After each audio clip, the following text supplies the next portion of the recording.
అసలు ఇదెక్కడ ఏవి ఫుడ్ మాల్ రా బాబు, గంట గంటకి ఫ్రైడ్ రైస్ లు నూడిల్స్ లు బిర్యానీలు అంటూ కొన్ని వందల ప్లేట్లు పులిహోర బట్టల్లో పట్టుకుపోతూనే ఉన్నారు. అసలు దీనికి అదేందో చూద్దామని చెప్పి లోపలికి వెళ్ళి ఫ్రైడ్ రైస్ అడిగితే ముందుగానే ప్రీ ఆర్డర్ అయిపోయినాయి, ప్రెసెంట్ అయితే ఏం లేవంటున్నారు. అదేంటన్నా ఏది లేదన్నా, ఇంకేమున్నాయి?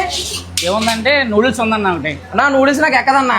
ఒకసారి తినన్నా, నచ్చితే కౌంటర్ దగ్గరికి వెళ్ళి బిల్లు కట్టు, లేదంటే వదిలేసి వెళ్ళిపో. ఇంకా అన్న అంత బల్లగుద్ది చెప్పా కూడా మనం ట్రై చేయకుండా ఉంటామా, అందుకే ఒక నూడిల్స్ తో పాటు 2 మాస్ బిర్యానీలు కూడా ఆర్డర్ చెప్పా. నేను ఫస్ట్ అయితే ఫ్రై పీస్ బిర్యానీని చూసి టెంప్ట్ అయ్యి దాంతోనే స్టార్ట్ చేశా. ఇంకా అలా ఫ్రై పీసుల మీద బాగా దట్టించిన మసాలాని రైస్ తో కలుపుకొని తింటుంటే ముద్దకి ట్రాన్స్ఫార్మర్ ని హగ్గు చేసుకున్నట్టే అనిపించింది. ఇంకా నెక్స్ట్ అయితే మొగలై నూడిల్స్ అయితే ట్రై చేసా. ఇన్ని రోజులు మొగలై ఫ్రైడ్ రైస్ అనుకున్న నూడిల్స్ కూడా ఇంత బాగుంటుందని ఇక్కడికి వచ్చాక తెలిసింది. ఇంకా నెక్స్ట్ అయితే ఒక గోంగూర జాయింట్ అయితే ఆర్డర్ చెప్పా, ఒక అథెంటిక్ ఫ్లేవర్ తో డీసెంట్ గా చాలా బాగుంది. అలానే చెప్పడం మర్చిపోయా, మన జేఎన్ రోడ్ స్టైల్ యూనియన్ పక్కనే రామోజీ బిర్యానీ అని చెప్పి వీళ్ళతో ఇంకో కొత్త బ్రాంచ్ అయితే ఓపెన్ అవుతుంది. అంతేకాకుండా ఓపెన్ అవుతున్న సందర్భంగా జూన్ 7వ తారీఖున సాయంత్రం 5 నుంచి 11 వరకు 150 రూపాయలకు ఒక ఫ్రై పీస్ బిర్యానీ కొంటే ఇంకో ఫ్రై పీస్ బిర్యానీ ఫ్రీగా ఇచ్చేస్తున్నారు.